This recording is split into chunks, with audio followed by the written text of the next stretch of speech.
하나님께서 우리들에게 주시는 말씀은 창세기 12장 1절에서 4절 말씀입니다. 창세기 12장 1절에서 4절 말씀입니다. 여호와께서 아브라함에게 이르시되 너는 너의 고향과 친척과 아버지의 집을 떠나 내가 내게 보여줄 땅으로 가라. 내가 너로 큰 민족을 이루고 내게 복을 주어 내 이름을 창대하게 하리니 너는 복이 될지라. 너를 축복하는 자에게는 내가 복을 내리고 너를 저주하는 자에게는 내가 저주하리니 땅의 모든 족속이 너로 말미암아 복을 얻을 것이라 하신지라. 이에 아브라함이 여호와의 말씀을 따라갔고 롯도 그와 함께 갔으며 아브라함이 하란을 떠날 때에 75세였더라. 아멘. 아브라함은 처음부터 완벽한 믿음의 조상은 아니었습니다. 그도 우리와 똑같이 흔들렸고 불안해하고 지극히 인간적인 사람이었습니다. 하나님께서 지극히 인간적인 아브라함의 인생을 찾아오셨고 갈대아 우르에 있을 때부터 그의 온 가족의 영적인 이끌림에 반응하도록 부르셨습니다. 그리하여 아브라함은 아버지 데라와 함께 하란의 아들인 롯도 데리고선 하란으로 가서 그곳에서 정착을 하게 돼요. 하란 지역에서 최대 15년 정도를 살았다고 합니다. 아브라함은 그곳에서 풍요롭고 익숙함으로 안정을 찾아갔어요. 그리고 여기가 좋사오니 하면서 안주하려 했습니다. 그런데 어느 날 아버지 데라가 죽은 후에 느닷없이 하나님께서 아브라함을 부르십니다. 12절 1절 말씀. 여호와께서 아브라함에게 이르시되 너는 너의 고향과 친척과 아버지의 집을 떠나 내가 내게 보여줄 땅으로 가라. 아멘. 하나님께서 아브라함에게 고향과 친척과 아버지의 집을 떠나라 말씀하십니다. 고향과 친척과 아버지의 집은 무엇입니까? 우리에게 너무나도 안정감을 주고 그리고 익숙한 것들입니다. 우리들의 인생에서도 수많은 익숙한 것들이 있습니다. 자기가 가지고 있던 경험, 물질, 인맥들, 그리고 은행에 돈이 조금씩 쌓여가면요. 평안할 거라 생각하고 재물을 열심히 모으는 것이 사람입니다. 능력도 그렇죠. 좋은 스펙을 많이 쌓고 좋은 직장에 들어가는 것이 안정을 가져다 줄 거라 생각하고 그대로 하려고 노력합니다. 하지만 이러한 것들이요. 우리가 이 땅에서 살아갈 때에 편할 수는 있지만 믿음으로 살아갈 때에는 수많은 걸림돌이 될 수도 있습니다. 이유는 하나님을 의지하는 것이 아니라 익숙한 것들을 의지하려 하기 때문입니다. 믿음은 익숙함에서 벗어날 때 시작됩니다. 익숙한 것에서 분리되지 않고 떠나지 않는다면 믿음은 없어집니다. 진짜 믿음은 우리의 익숙함을 떨쳐버리고 오직 하나님만을 의지할 때 생기는 것입니다. 그렇게 믿음이 믿음을 낳고요. 또 믿음이 믿음을 낳게 됩니다. 그냥 내 눈앞에서 안정적인 것을 붙잡으려고 하면요. 어느덧 그 익숙함 때문에 믿음은 점점 소멸되고 맙니다. 데살로니가전서 5장 19절 말씀을 보면요. 성령을 소멸하지 말며라고 말씀하고 계세요. 구원이 취소되는 것이 아닙니다. 구원이 취소되는 것이 아니라 우리 안에 타오르고 있던 성령의 불길이 그 믿음의 열정과 감동이요. 사그라든다는 말이에요. 지속적인 불순종과 영적 무관심으로 인해 내 안에 있던 하나님을 향하던 그 뜨거운 사랑이요. 완전히 사그러들어서 영적인 무기력까지 빠지게 하는 것이 익숙함이라는 거예요. 그러나 하나님께서 사용하시는 사람은요. 영적 성장을 방해하는 이 익숙함을 끊어버릴 줄 아는 사람입니다. 오늘 말씀에서 하나님께서 아브라함을 사용하시기 전에 가장 먼저 하신 것이요, 그의 믿음을 사그라들게 하는 그 익숙함에서 떠나 나오라고 말씀하세요. 그리고 그에게 세 가지의 복을 약속하십니다. 하나님께서 약속하신 세 가지 복은 이렇습니다. 내가 너로 큰 민족을 이루고 내게 복을 주어 내 이름을 창대하게 하리니 너는 복이 될지라. 아멘. 세 가지 복이 이 안에 들어있어요. 첫 번째 복은 뭘까요? 큰 민족을 이루는 복이에요. 아브라함은 75세가 될 때까지 자식이 없었어요. 그런 그에게 큰 민족을 이룬다는 약속은요, 그의 뒤를 이을 자식이 있다는 이야기고요. 그리고 그의 생명과 재산, 그리고 노후를 안전하게 보장해 줄 수 있는 강력한 군대이자 보호막이 생긴다는 말입니다. 뿐만 아니라 큰 민족은 하나님께서 아브라함의 삶을 직접적으로 보호해 주신다는 의미예요. 아브라함은 늘 자식이 없어서 누가 나를 보호해 주지? 누가 내 미래를 안전하게 할까라는 불안감이 있었어요. 이 당시에는 자식이라는 존재가 지금과는 다르게 굉장히 컸습니다. 자식이 있다라는 것은요, 자신을 보호해 줄 수 있는 대상이 있다는 거예요.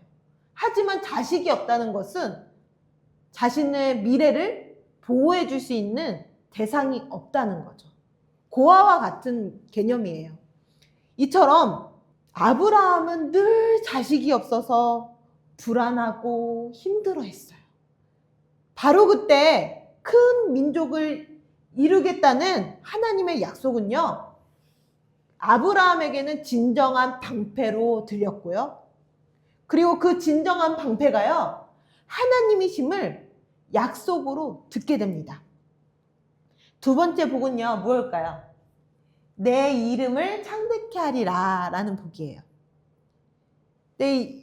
이곳에서 보면은 내 복을 주어 내 이름을 창대케 하리라. 내 복을 줄 것이다 라는 의미는요, 이 말씀하신 어원은 무릎을 꿇다라는 어원에서 나왔대요. 무릎을 꿇다. 이는 피조물이 창조주 앞에서 무릎을 꿇고 예배할 때 위로부터 쏟아지는 생명력, 그리고 보호막을 뜻합니다.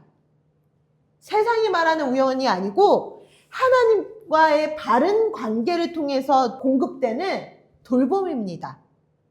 그 돌보심 속에서 살아갈 때 그의 이름을요, 창대하게 한대요. 즉, 우리가 하나님 안에 있을 때, 하나님 안에서 예배할 때 우리의 이름을 하나님께서 창대하게 하시고 존귀하게 하시고 더 높이신다는 말씀입니다. 높여주겠다. 그러니 너는 너 자신을 높이려고 하지 말아라. 가장 가치 있고 명예롭게 만드신다는 하나님의 약속이 오늘 두 번째 약속이에요. 세 번째 복은요, 축복의 통로가 되는 복입니다. 이 마지막에 너는 복이 될지라 라고 해서 복 자체로 끝납니다.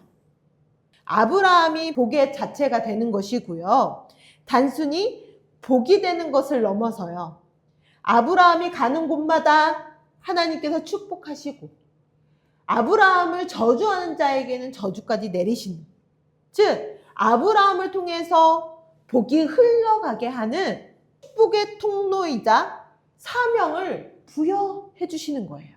아브라함은 하나님께서 주신 이 세 가지의 복을 굳게 믿고 하나님의 말씀을 따라 보여줄 땅을 향해 하란을 떠나옵니다. 그리고 마침내 가나안에 도착해요.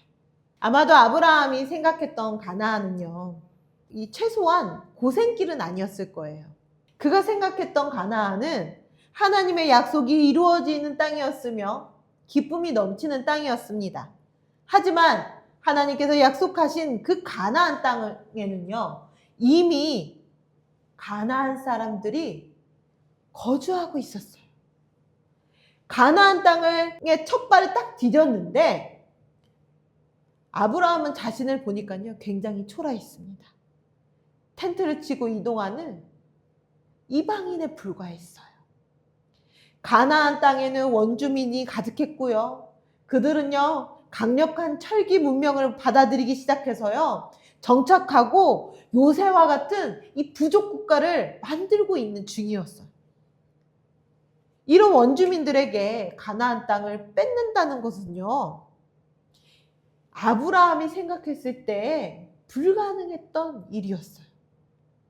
특히 아브라함은요, 뭐가 없다고 했죠? 자식이 없다고 했어요. 굉장히 컸습니다. 이 자식이 없다는 것은. 그래서 그의 미래를 보장할 수 없었으며 그의 안전을 보장할 수 있는 그 누구가 아무도 없다는 거예요. 아브라함은요, 완전히 절망 상태로 빠져버립니다. 눌려요. 그 가나안 사람들의 삶을 보고요, 자신이 눌려집니다. 우리도 그렇잖아요. 굉장히 잘 살고 떵떵거리는 사람들 보면은 아, 내가 잘못 살았나. 굉장히 자괴감이 들 때도 있죠.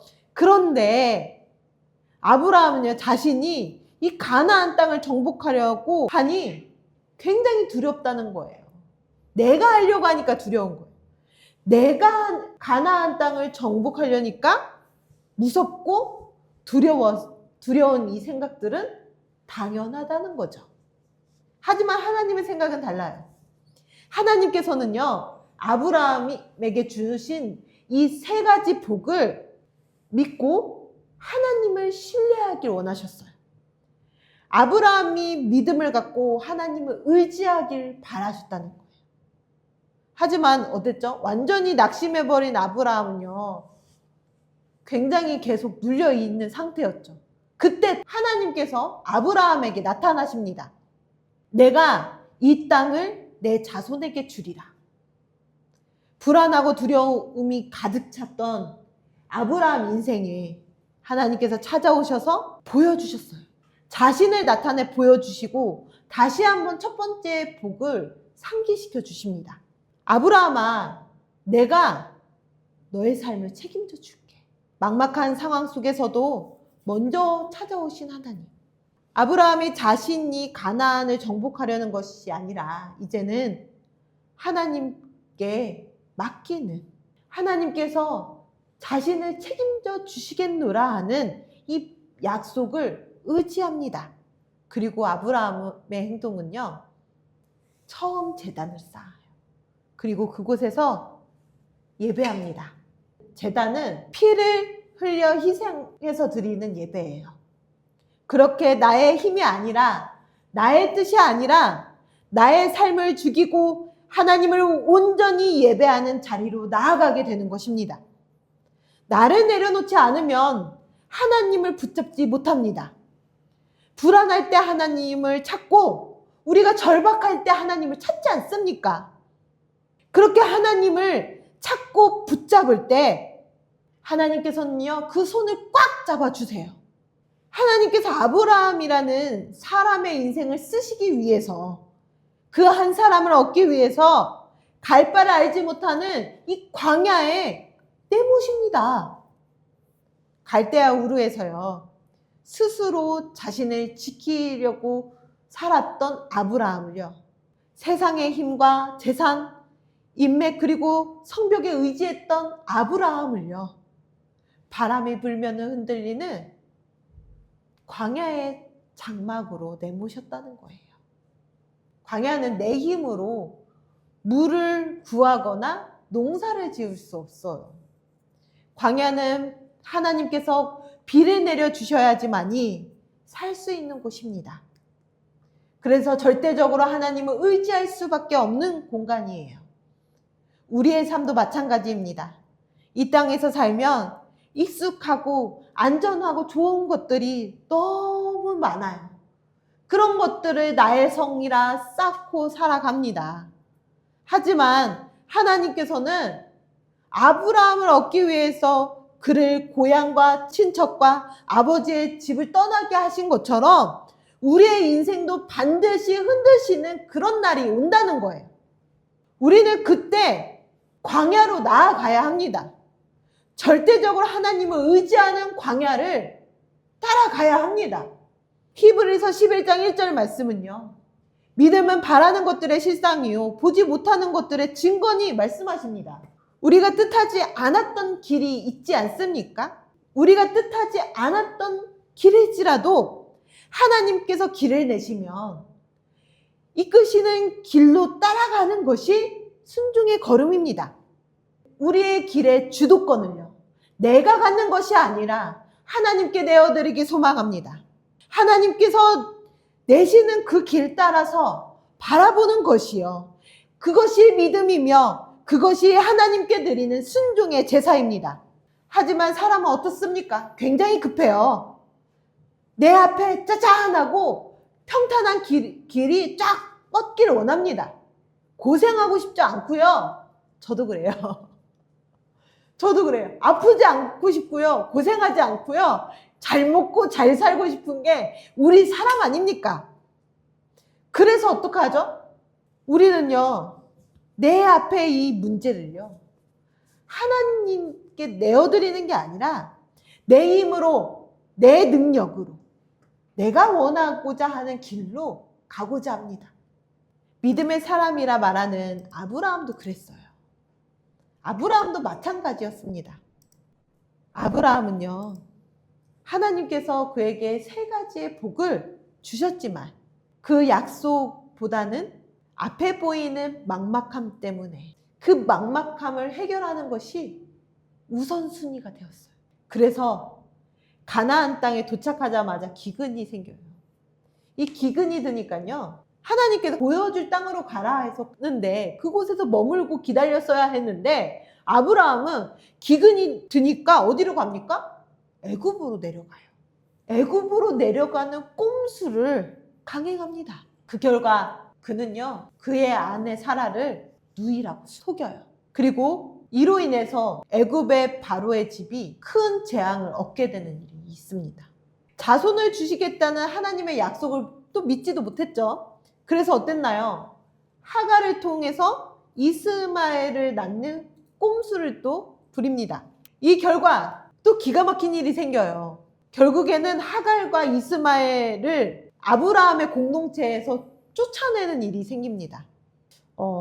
내 앞에 보이는 막막함을 해결하기 위해서 수많은 고민과 고민을 거쳐서 내린 결정이라 할지라도요. 하나님의 뜻이 아니면요. 이렇게 길을 돌아가게 되고 문제를 만들게 된다는 거예요. 하나님께서는 우리를 광야로 내모실 때 하나님을 의지하지 않는 꼼수를 부리는 걸 기뻐하지 않으세요. 오히려 우리가 광야에 갔을 때 우리가 인간적인 생각으로 하는 그 꼼수들을요. 하나씩 덜어내기를 원하십니다. 그래서 온전히 하나님의 사람으로 만들어내시길 원하십니다. 그렇기 때문에 우리는 우리에게 주어진 막막함을요. 내 스스로 해결하려고 애쓰는 것보다는 더 우선시 되어야 하는 것은 하나님께서 길을 내시기를 원하며 바라며 그리고 인내하는 것입니다. 하나님께서 내시는 길로 가야지 그 길로 이끌려야지만이 우리가 돌아가지 않을 수 있어요. 아브라함은 하나님의 말씀을 따라 보여줄 땅으로 인생을 들였지만 그 안에서도 계속 인간적인 마음 때문에 갈등하고 힘들어하고 그 모습 때문에 또 고통받고 여러 가지의 삶들을 우리가 말씀을 통해서 볼 수 있습니다. 하지만 하나님께서는요. 그런 아브라함일지라도 포기하지 않으시고 끝까지 하나님의 길로 이끌어 주시는 게 은혜예요. 마침내 그가 하란에서 떠나온 지 25년 만에 창세기 22장에서 하나님이 이렇게 말씀하십니다. 내 씨로 말미암아 천하 만민이 복을 받으리라. 하나님께서 3번째 복을 이루시는 거예요. 마침내 3번째 복을 이루십니다. 아브라함에게 주신 이 복은요. 온 인류를 구원하시는 예수 그리스도께서 그의 자손으로 오신다는 엄청난 약속입니다. 그리고 이 약속이요, 누구에게까지 이루어지죠? 우리들에게까지 그 복이 이루어집니다. 또한 하나님께서 아브라함에게 주었던 세 가지의 모든 복을요, 우리들에게도 동일하게 주시길 원하고 계세요. 기억하시나요? 첫 번째 복은 큰 민족의 복입니다. 그의 삶을 보호하시고 그를 이끄시겠다는 약속의 복이에요. 두 번째의 복은 무엇이었죠? 그 이름을 창대하게 하니.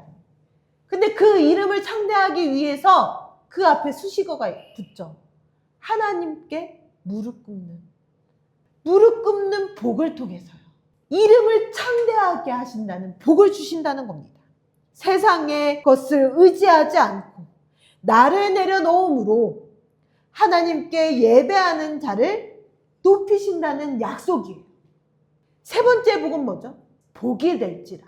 예수 그리스도의 믿음 안에서 축복의 통로가 되길 소망합니다. 이 약속이요, 우리가 누리는 하나님의 복이 되길 소망합니다.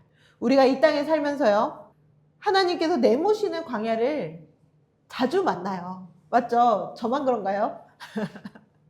자주 만납니다. 그런데요, 이렇게 자주 만나게 되면은 이렇게 힘든 길을 가게 하는 이유를 굉장히 끊임없이 묻게 돼요.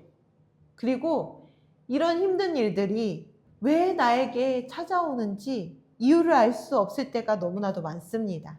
그런데 오늘 말씀을 통해서 한 가지 얻은 것은요, 하나님께서 우리를 온전히 얻기 위함인 거예요. 온전히 우리를 얻기 위해서 광야로 내모신다는 거예요. 그리고 우리가 이 한 가지 이유를 알고 있을 때에도 이런 생각을 해요. 정말 내가 잘 가고 있는 길인가? 내가 잘 하고 있는가? 어쩌면 내가 하나님의 음성을 듣지 못하고 내가 원하는 길은 아닐까? 너무 바보같이 살았나? 라는 생각들이 나를 누를 때가 있습니다. 그런데요, 그때 우리가 기억할 것은요, 막막함 때문에 애써 길을 내려고 하지 마세요. 잠잠히 하나님께서 일하시는 것을 기대하며 그때를 준비하는 자인가? 라고 생각해 보세요.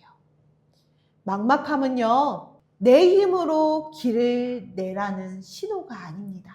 이 막막함 때문에 조급함이 생기지만 내 힘을 빼고 가만히 있는 것, 그것이 광야에서 하나님이 우리의 유일한 길이심을 인정하는 가장 적극적인 행동이라는 것을 우리가 알아야 합니다. 기다림은요, 방관이 아니에요. 하나님께서 일하시는 것을 기대하는 준비 기간입니다. 우리의 몸은요, 근육에 상처가 나야지만 근육이 자라요. 운동하시는 분들 있잖아요. 저도 그냥 운동하면 생기나 보다 했는데 굉장히 좀 아플 정도로 운동을 하세요. 그 이유는 근육에 상처가 나야지만 근육이 이렇게 커진대요. 그런데요, 우리의 영혼은요, 달라요.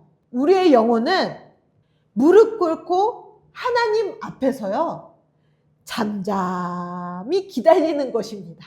하나님이 길을 내시는 것을 온전히 의지하면서 기다리는 것이 영적 근육을 키워내는 거예요. 영적 체력을 키워내는 것입니다. 마침내 하나님께서 길을 여시면 그때는 어떻게 해야 되죠? 뒤도 돌아보지 않고서 절대적으로 순종해서 한 걸음에 걸어가는 것이 믿음의 사람인 거예요. 아브라함에게 주신 이 세 가지 복, 우리의 복이 되어서 누리면서 살기 소망합니다. 그러므로 우리는 우리의 익숙함을 덜어내고요, 잠잠히 하나님을 기다리면서 그 길 따라가는 하나님의 자녀가 되길 소망합니다.